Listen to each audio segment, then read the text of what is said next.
Junto a la Tierra y Marte, Mercurio y Venus componen el sistema solar interior.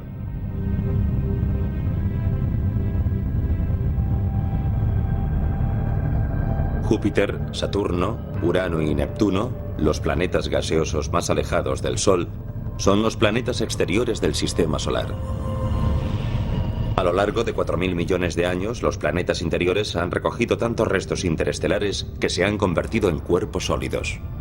¿Por qué estudiamos los planetas? ¿Por qué nos preocupamos de la astronomía? Algún día tendremos que dejar el planeta Tierra si queremos sobrevivir como especie a muy largo plazo. Y necesitamos saber qué hay ahí fuera y cuál es la naturaleza del universo.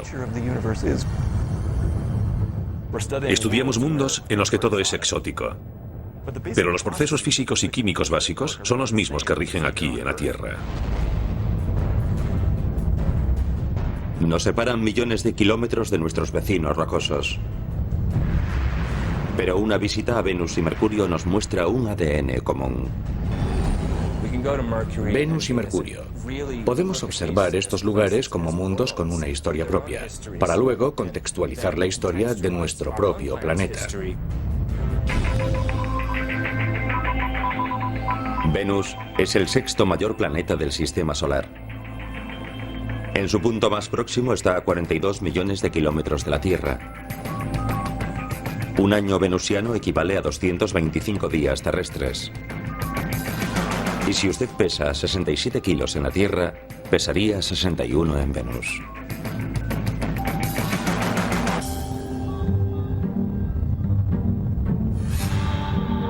Venus.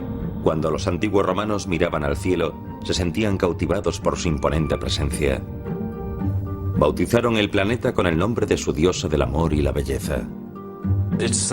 Su presencia en el cielo resulta tan hermosa que la relación parece obvia. Venus se ha considerado durante mucho tiempo como la hermana de nuestro planeta por su composición, gravedad, densidad y tamaños similares. Venus y la Tierra son casi gemelos en muchos aspectos. Tienen casi el mismo tamaño.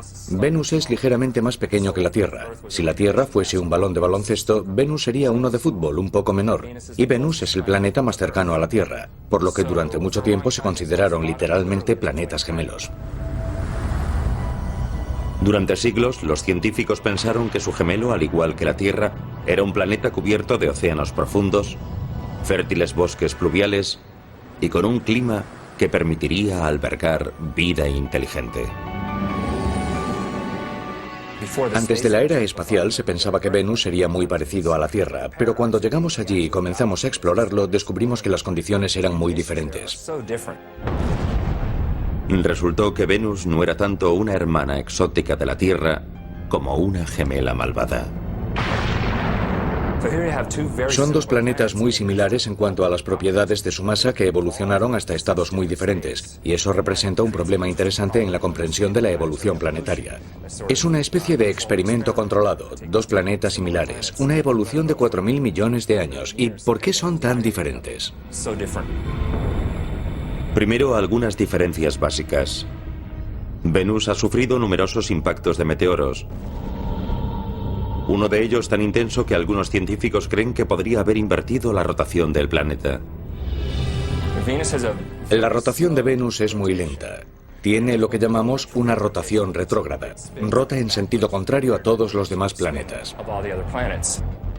Debido a su rotación retrógrada, el Sol sale por el oeste y se pone por el este.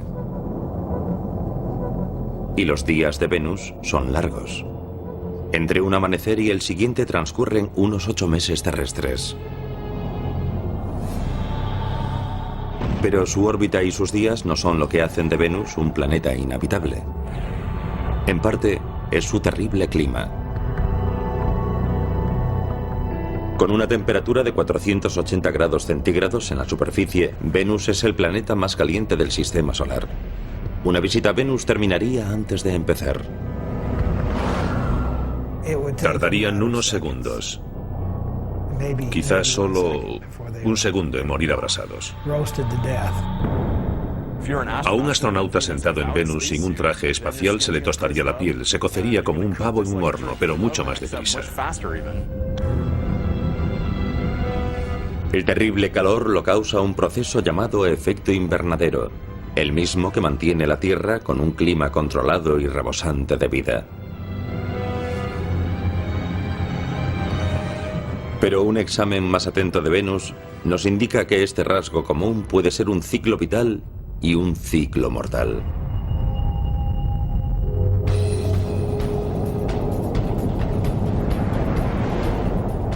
En la actualidad, la temperatura de nuestro planeta está aumentando y los científicos han encontrado en Venus una posible causa.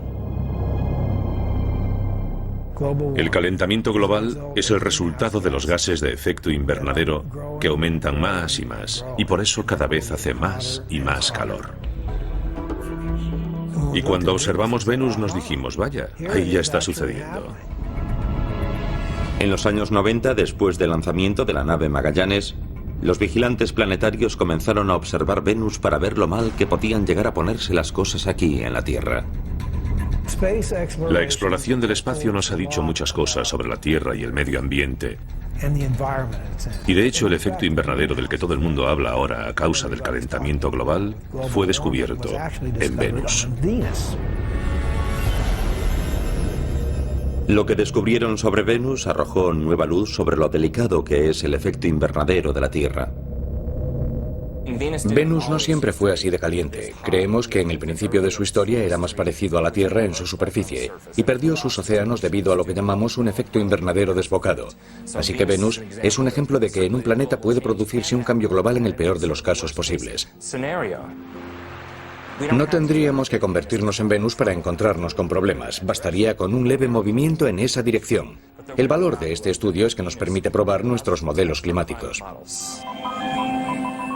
Por medio de los modelos generales de circulación por ordenador, los científicos pudieron calcular el incremento de la temperatura en la Tierra basándose en la cantidad de gases de efecto invernadero en Venus. Pero, ¿cómo funciona en Venus el efecto invernadero que hace que sea tan caliente? Esto es Biosfera 2. Situado cerca de las montañas Santa Catarina, en Arizona, fue construido por un grupo de investigadores para profundizar en la idea de colonizar otros planetas. Es el mayor invernadero de la Tierra. Biosfera es el ejemplo perfecto de un invernadero, con paneles de vidrio que dejan entrar el sol y contiene un aire muy caliente. Los rayos solares que atraviesan los paneles de vidrio elevan la temperatura del interior. El aire se calienta y no puede ascender verticalmente hacia la atmósfera por culpa de las paredes. Las ventanas atrapan el calor, calientan el edificio y proporcionan a plantas y árboles un clima habitable. En Venus, los gases de efecto invernadero no atrapan el calor del Sol, pero ralentizan en gran medida la velocidad a la que puede escapar. En cualquier planeta, el efecto invernadero consiste en el aumento de la temperatura de la superficie debido a que los gases de la atmósfera atrapan el calor al tiempo que dejan pasar la luz solar. Estos mismos gases invernadero que en Venus serían fatales para nosotros, son esenciales para la vida en la Tierra. Sin el efecto invernadero, la temperatura media estaría muy por debajo del punto de congelación. Los océanos estarían casi completamente helados y quizás no habría vida en la Tierra.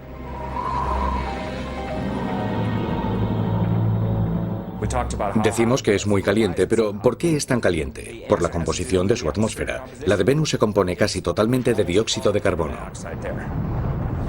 El dióxido de carbono, o CO2, representa el 95% de la atmósfera venusiana, y ese elevado volumen de gas atrapa más calor. Eso significa un importante efecto invernadero. Esa es la razón de que haga tanto calor en Venus. Es un ejemplo extremo de calentamiento global.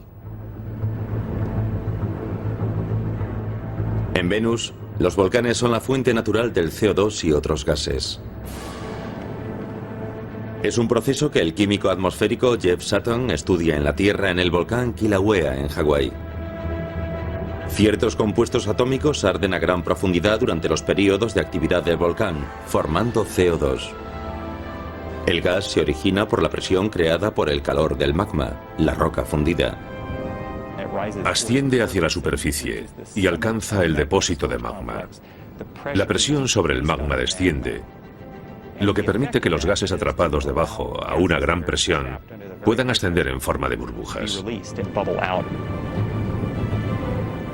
La superficie de Venus probablemente tenga grietas en la lava similares a estas fisuras por las que los gases escapan al aire. Entre 8.000 y 30.000 toneladas métricas de dióxido de carbono escapan de la cámara magmática cada día. Eso equivale de 3,5 millones a 5 millones de toneladas al año.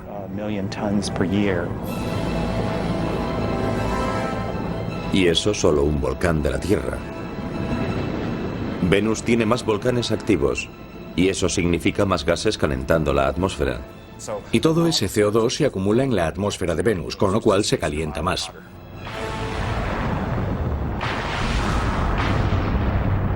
La temperatura de 480 grados no es el único rasgo que hace que el gemelo de la Tierra parezca una amenaza. 50 kilómetros por encima de la hirviente superficie de Venus, el caos hace que los 480 grados parezcan un frente frío. Un caos eléctrico que en una fracción de segundo puede alcanzar los 28.000 grados. Cada chispa de luz desprende 100 millones de voltios de electricidad. Los relámpagos ocurren tanto en la Tierra como en Venus, cuando las cargas eléctricas almacenan energía hasta que desprenden una chispa.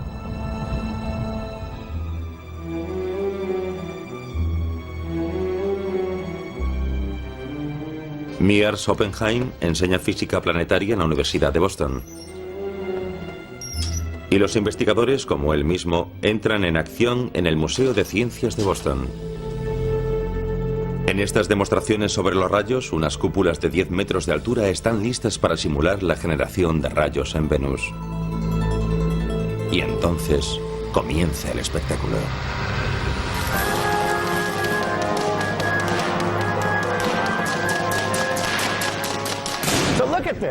Vean esto.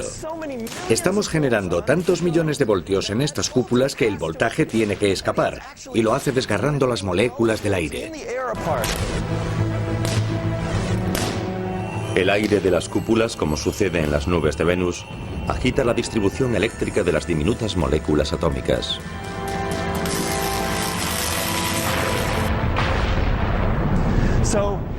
Las moléculas divididas producen luz al reagruparse. En eso consiste un relámpago. Las partículas cósmicas que desencadenan el relámpago proceden de estrellas lejanas que explotan. Cuando chocan con la atmósfera, provocan una chispa. Esas partículas llegan de muy lejos y golpean la atmósfera, provocando una lluvia de partículas cargadas. En Venus se producen relámpagos que probablemente contengan una enorme cantidad de energía y pueden recorrer muchos kilómetros. De media alcanzan la Tierra más de 3.000 millones de relámpagos al año. Número de veces que los relámpagos alcanzan la superficie de Venus, 0. La presión atmosférica en Venus es 90 veces mayor que en la Tierra, ya que el peso de la atmósfera creada por los gases es mayor. Esto impide que los relámpagos alcancen la superficie de Venus. En vez de eso, permanecen en las nubes. El aire es tan espeso que ofrece demasiada resistencia a los relámpagos como para que lo atraviesen. Les resulta mucho más sencillo descargar de nube en nube. Y dejando aparte su aspecto, las nubes de Venus no tienen nada en común con las de la Tierra.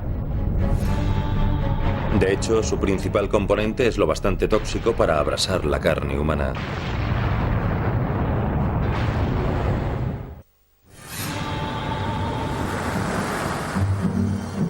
Desde la Tierra se puede ver a Venus titilar como si fuese una estrella matutina y vespertina. No es precisamente un planeta esquivo, y el hecho de que brille tanto en el cielo no se debe solo a que es el planeta más cercano a nosotros, sino a que está totalmente cubierto por esas nubes brillantes y reflectantes. El 80% de la luz solar rebota en las nubes que cubren el planeta.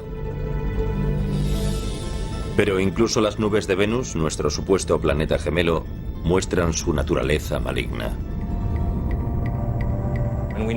Sabemos que las nubes de Venus están formadas de ácido sulfúrico, de ácido de batería, por así decirlo.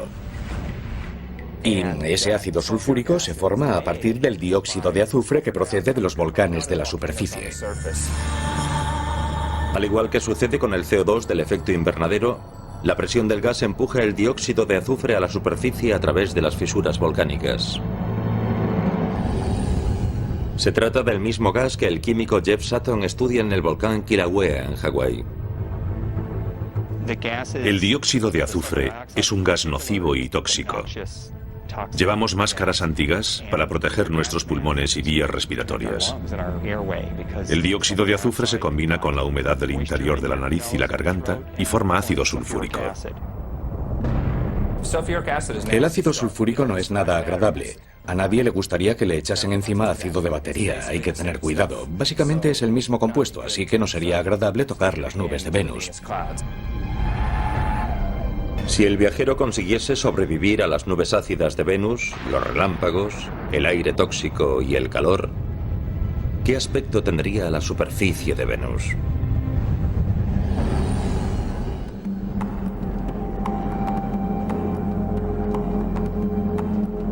El vulcanólogo Jeff Burns, de la Inspección Geológica de los Estados Unidos, viaja por el mundo estudiando qué impulsa la actividad volcánica en los planetas interiores. Cuando Burns se imagina la superficie de Venus, piensa en la tierra baldía oscura y sobrecogedora de los campos de lava de Kilauea, en la gran isla de Hawái. Es muy instructivo poder venir a estudiar este volcán y compararlo con los fenómenos volcánicos ocurridos en la superficie de Venus, ya que aquí podemos estudiarlo sobre el terreno.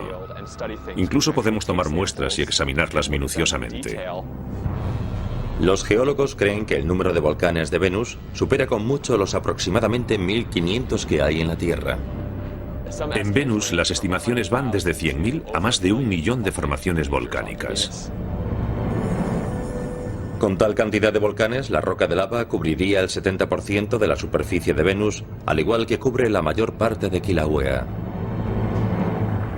El suelo se solidifica cuando la lava se enfría y se convierte en roca. Las rocas de la Tierra nos permiten estudiar, por analogía, las de otros planetas. Las rocas basálticas son las más parecidas a las llanuras de Venus. El basalto es un tipo de roca volcánica más común en Venus y en todo el sistema solar interior.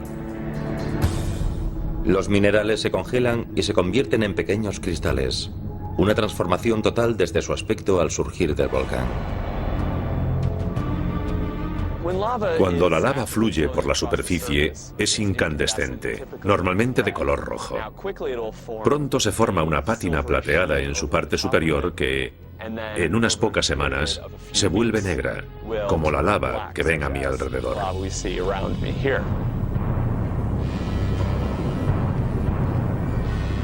Con 8 kilómetros de altura, el Mad Mons es el volcán más grande de Venus. Y su actividad ha dejado un enorme rastro de lava, igual que lo hizo el Kilauea. Aquí pueden ver la estructura. Se forman diques en los lados y además las estructuras internas. Probablemente los grandes canales de la superficie de Venus se formaron de un modo similar, aunque a una escala mucho mayor. Tanto como para crear canales que parecen interminables en todo el paisaje de Venus. Tanto a lo largo como a lo ancho, los canales son mucho más largos en Venus que en Hawái debido a las condiciones ambientales del planeta. La densa atmósfera y las altas temperaturas hacen que el magma tarde más en convertirse en roca sólida. La escasez de viento y la falta de lluvia hacen que el magma no se enfríe, por lo que la lava de una erupción puede recorrer la superficie durante meses antes de endurecerse.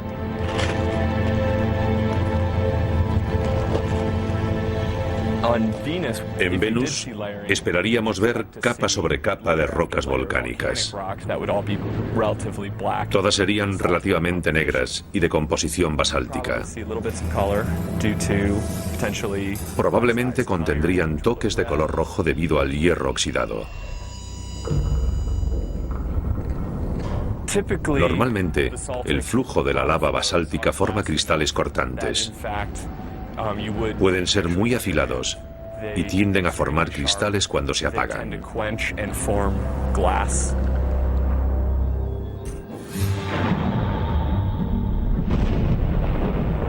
Y todavía falta el cielo. La densa capa de nubes venusianas dispersa la mayor parte de la luz directa del Sol.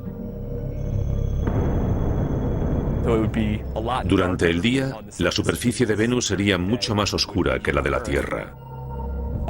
Además, la luz se dispersa mucho más y habría menos sombras. Todo aparecería más uniformemente iluminado en su superficie. Y debido a la composición de la atmósfera, todo tendría un tono más anaranjado.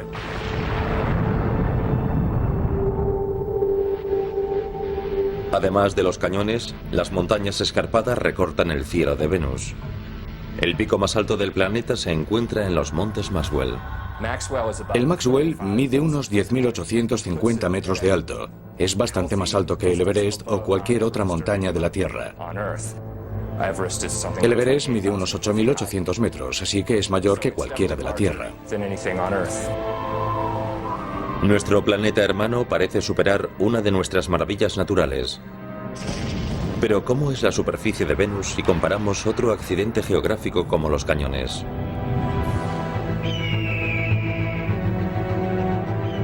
El Gran Cañón, un abismo erosionado por el río Colorado durante más de 250 millones de años.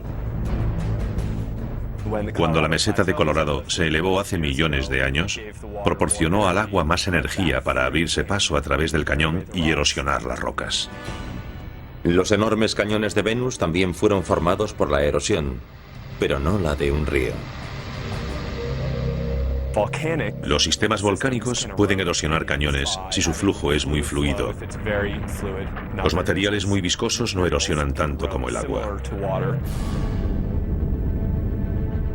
El Gran Cañón no es más que una parte del sistema del río Colorado, pero incluso considerando su sistema como un todo, ni siquiera se acerca a la longitud de los canales más largos de Venus. Si los antiguos romanos hubiesen sabido de los volcanes, las nubes ácidas, los relámpagos, el aire tóxico y el calor hirviente, quizás no hubiesen bautizado a nuestro malvado planeta gemelo con el nombre de su diosa de la belleza y el amor. Resulta irónico porque, evidentemente, los griegos y los romanos no sabían nada de las condiciones de Venus. Y ahora que lo estamos explorando un par de miles de años más tarde, descubrimos que no es realmente de nuestro agrado.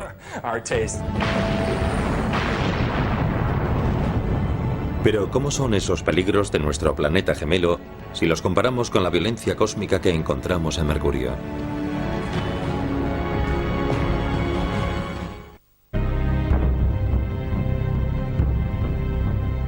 A 77 millones de kilómetros de la Tierra, las colinas cubiertas de polvo y las desiertas llanuras de Mercurio se extienden hasta donde alcanza la vista. Es un lugar sin color. Carece de los colores que encontramos en Marte, la Tierra o incluso en Venus.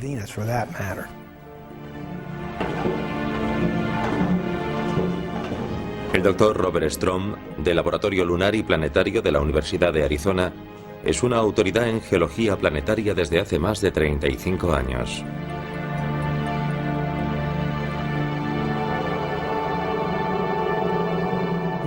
Mercurio es el planeta más interior y es bastante diferente a cualquier otro del sistema solar. Mercurio, a 58 millones de kilómetros, es el planeta más cercano al Sol. Es un planeta sin lunas conocidas. Mercurio no tiene atmósfera y puede verse a simple vista desde la Tierra durante las horas del crepúsculo.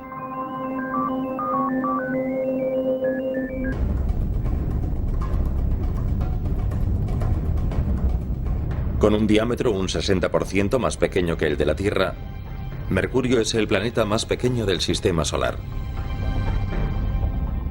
Demasiado pequeño para generar el poderoso campo gravitatorio necesario para retener una atmósfera. La gravedad depende de la masa del objeto, de su masa. Cuanto mayor es la masa, mayor es la gravedad, y en el caso de Mercurio es poca. Debido a la escasa gravedad del planeta, si el peso de ese objeto fuese de 67 kilos en la Tierra, solo pesaría 25 en Mercurio.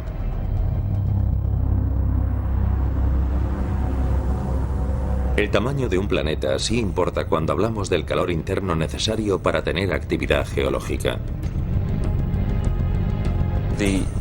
Las corrientes de convección que producen la actividad geológica se detienen y en general se paraliza y no hay forma de mantener esa actividad geológica. Eso es lo que le ocurrió a Mercurio hace mucho tiempo, cuando ni tan siquiera tenía 1000 millones de años de vida. Los tiempos en que el intenso pulso del planeta producía volcanes y terremotos hace tiempo que terminaron. ¿Es Mercurio un planeta muerto? ¿Qué quiere decir muerto? ¿Hay actividad en su interior? Probablemente no. Seguramente no hay ninguna actividad. Esencialmente es un planeta muerto y lleva muerto unos 4.000 millones de años. Pese a ser un planeta muerto, Mercurio sigue en movimiento. Bautizado por los antiguos romanos con el nombre del veloz dios mensajero, Mercurio orbita alrededor del Sol en 88 días terrestres. Es el más rápido de los planetas. Pero con respecto al tiempo que tarda en rotar sobre su propio eje, Mercurio resulta ser el planeta más lento. Tarda unos 180 días terrestres, medio año aproximadamente. La fuerza gravitatoria del Sol crea una fricción de marea que ralentiza la rotación de Mercurio sobre su propio eje. Eso significa que en Mercurio un año es más breve que un día. La lentitud de su rotación provoca en Mercurio un clima bastante peculiar.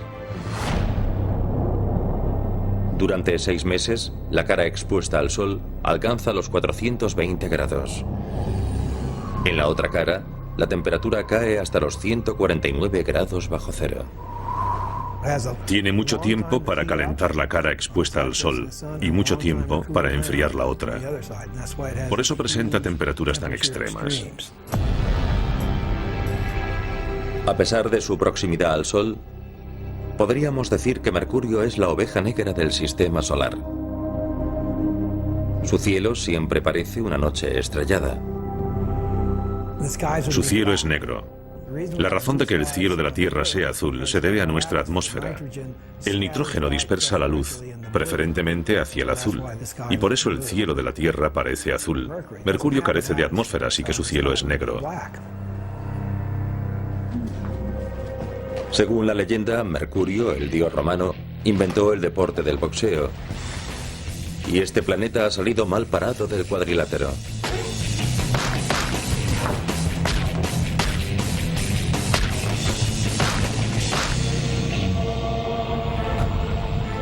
Mercurio ha recibido el impacto de millones de meteoros y asteroides en su superficie, debido a que carece de una atmósfera que lo proteja. Nuestra atmósfera, a modo de escudo, protege a la Tierra de la mayoría de los impactos. Cuando un objeto pequeño impacta en ella, normalmente a una velocidad 10 veces superior a la de una bala, su choque con las moléculas de aire los convierte en gas.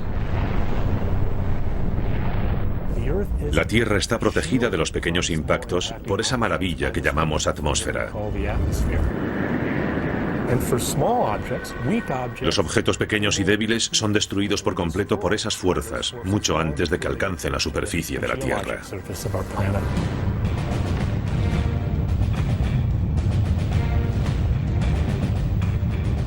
En Mercurio, que carece de atmósfera, los asteroides y meteoros impactan a toda velocidad. Esto ha convertido a Mercurio en el planeta con más cráteres del sistema solar. En Mercurio no se podría dar un paso sin encontrarse con un cráter de impacto. En 1974, la sonda espacial Mariner 10 cartografió la mitad de la superficie del planeta, incluido el mayor cráter jamás visto en el sistema solar. Su rasgo más destacable es la llamada Cuenca de Caloris, un cráter de impacto de gran tamaño que puede medir unos 1.450 kilómetros de diámetro.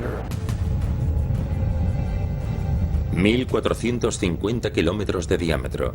Esos son unos 300 kilómetros más que todo el estado de Texas. Los investigadores creen que el meteorito de hierro que provocó el impacto medía casi 100 kilómetros de ancho antes de chocar con la superficie. Poco después del impacto, las ondas sísmicas convergieron en las antípodas, el punto opuesto del planeta. Las ondas sísmicas, las ondas de choque producidas se concentraron simultáneamente en la otra cara del planeta y literalmente destrozaron la superficie. Las turbulencias sísmicas desmenuzaron la corteza y removieron el terreno creando formaciones rocosas poco frecuentes. El terreno de esa zona es muy extraño. De hecho, su nombre técnico es terreno caótico. Y realmente es así. Está retorcido y es irregular, y no tiene ningún sentido según la actividad geológica. Parece como si un gigante hubiese levantado la superficie y la hubiese dejado caer. Los cráteres anteriores se convirtieron de pronto en colinas, algunas de 9,5 kilómetros de ancho y más de 1,5 kilómetros de alto. De hecho, la elevación de la superficie pudo alcanzar 1 kilómetro o 2 de altura en cuestión de pocos segundos. Tuvo que ser algo terrible. Los científicos no tienen forma de saber con exactitud cuándo se produjo el impacto de Caloris. Pero hay algo que sí saben. Si un asteroide de ese tamaño impactase en la Tierra, las consecuencias serían catastróficas y acabarían con la civilización humana.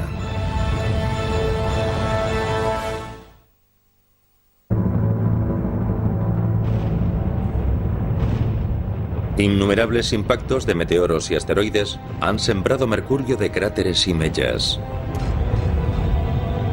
Mercurio tiene un aspecto desolador, el de un cadáver planetario. La superficie de la Tierra también puede sufrir este bombardeo.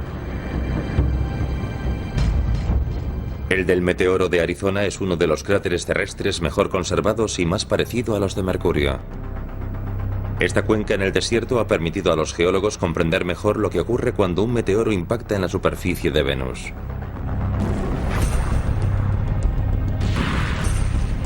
Después del impacto, la energía de las ondas de choque se propaga por la superficie y eleva toneladas de roca que conforman el cráter.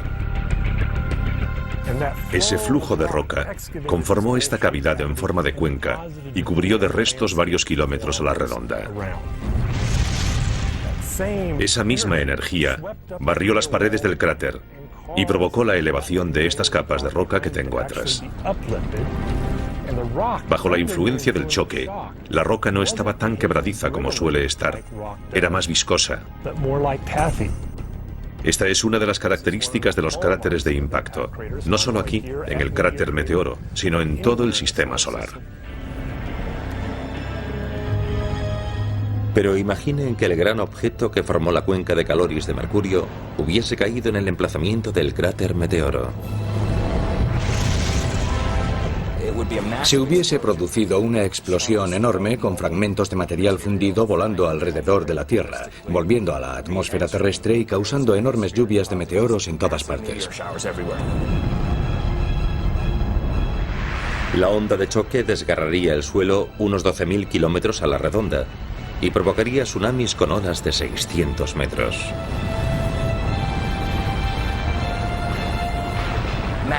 Por toda la Tierra se propagarían tsunamis enormes que inundarían la mayoría de las costas.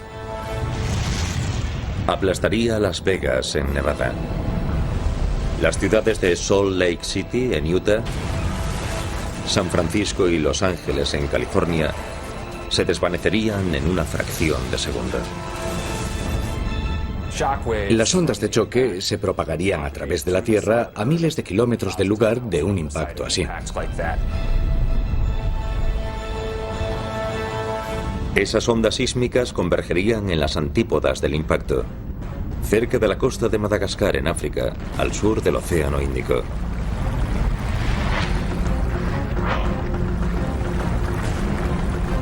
Inesperadamente, una sierra emergería de pronto del fondo marino y formaría un terreno caótico como el de Mercurio. Con un objeto tan grande se produciría un terremoto increíble en todos los lugares de la Tierra.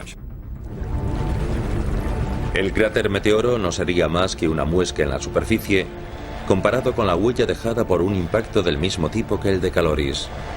Sus consecuencias harían desaparecer la cuarta parte del área continental de los Estados Unidos. Si cayese en Arizona, un objeto de ese tamaño barrería buena parte de la costa oeste de los Estados Unidos. Literalmente cambiaría la línea de costa en un instante.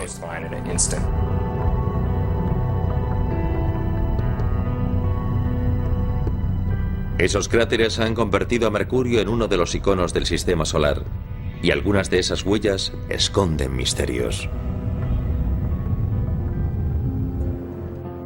Cuando el radar del Observatorio de Arecibo en Puerto Rico enfocó los polos de Mercurio, mostró algo que dejó perplejos a los astrónomos. Hielo de todo tipo. Es uno de los astros más calientes del sistema solar y tiene hielo en los polos. Y la razón de que tenga ese hielo se debe a que la superficie de Mercurio está tan alterada que el interior de los cráteres de la región polar se encuentra siempre en sombras.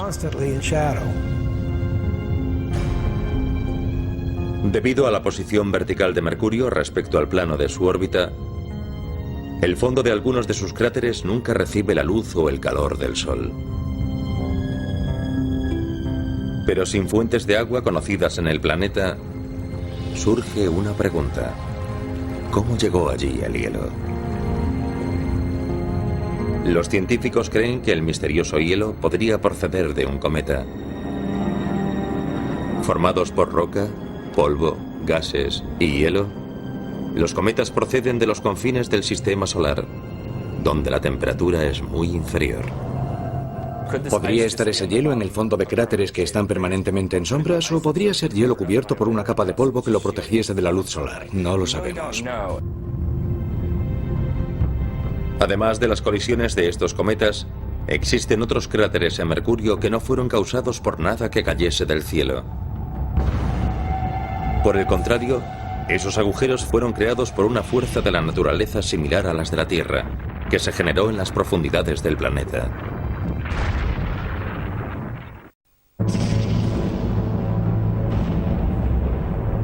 Mercurio. Cuando los científicos pudieron observar su superficie con mayor precisión, descubrieron que algunos de sus cráteres podían haber sido causados por algo más que asteroides, cometas y meteoros. El proceso geológico más importante de los que afectaron a Mercurio fueron los cráteres causados por impactos. El segundo proceso geológico en importancia es el volcánico.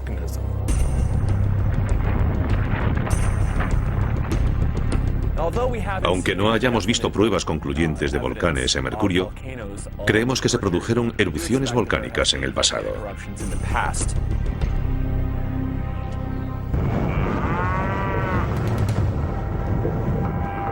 Este pastizal para el ganado, a 3 horas por carretera al norte de Phoenix, podría contener un eslabón de la historia volcánica de Mercurio. Las colinas con cráter son volcanes extintos llamados conos de cenizas, y los geólogos sospechan de la existencia de otros parecidos en Mercurio. Esto es un cono de ceniza, y como pueden ver detrás de mí, tiene un gran cráter en el centro muy característico. Estos volcanes son distintos de los conos de ceniza de Mercurio. Debido a la menor gravedad de Mercurio, creemos que sus conos de ceniza son mucho más anchos y llanos. Todos los volcanes entran en erupción cuando la presión que ejerce el magma, la roca fundida que contiene, es mayor que la fuerza de la roca que la contiene. La presión aumenta por 2 razones: demasiado magma y demasiado gas. Y cuando la presión aumenta en un volcán, suele tener un lugar por el que salir. La lava sale a la superficie y entra en erupción con una explosión. Se produce una zona de apertura y lo que se conoce como una fuente de lava. Si la presión es lo bastante elevada, su fuerza puede disparar lava a más de 30 metros de altura en la Tierra. Pero en Mercurio, con una gravedad tan baja, la fuente podría elevar la lava a una altura de 30 pisos.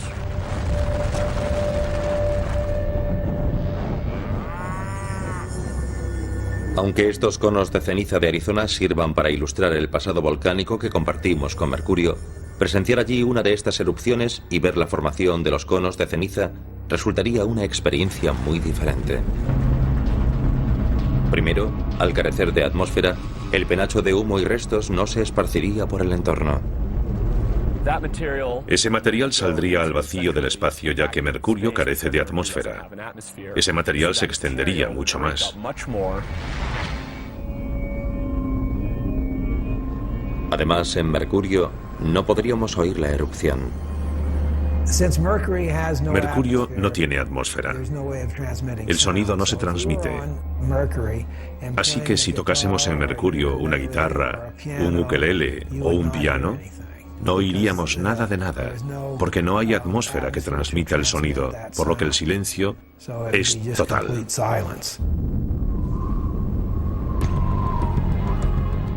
En 1974, la Mariner 10 examinó solo el 45% de la superficie de Mercurio en una misión con asistencia gravitacional. 30 años más tarde, la NASA lanzó la nave Messenger. Este satélite cartografiará todo el planeta y transmitirá los datos a los científicos ansiosos por responder a todas las preguntas. Quiero ver el otro lado. No sé lo que hay allí, y es algo que llevo esperando 35 años. ¿Será igual que la cara que conocemos? ¿O será algo muy diferente? Pero aunque ya se están reuniendo fondos para explorar en un futuro este extraño enano del sistema solar, quizá no lleguemos a averiguar lo parecidos o diferentes que somos de él.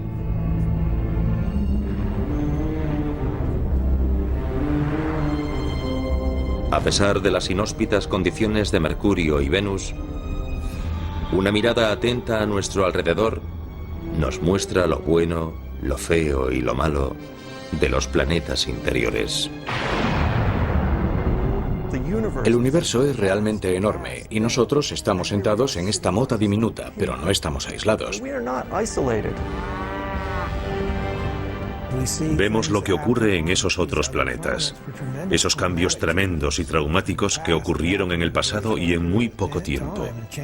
Ahora podrían suceder en la Tierra. Enriquece nuestro conocimiento sobre quiénes somos y sobre lo peculiar y único de nuestro entorno y que criaturas como nosotros existan en el universo. Y esa evolución, esa exploración, ese girar la esquina, ese descubrimiento de nuevas ideas es lo que realmente somos y tiene un brillante futuro.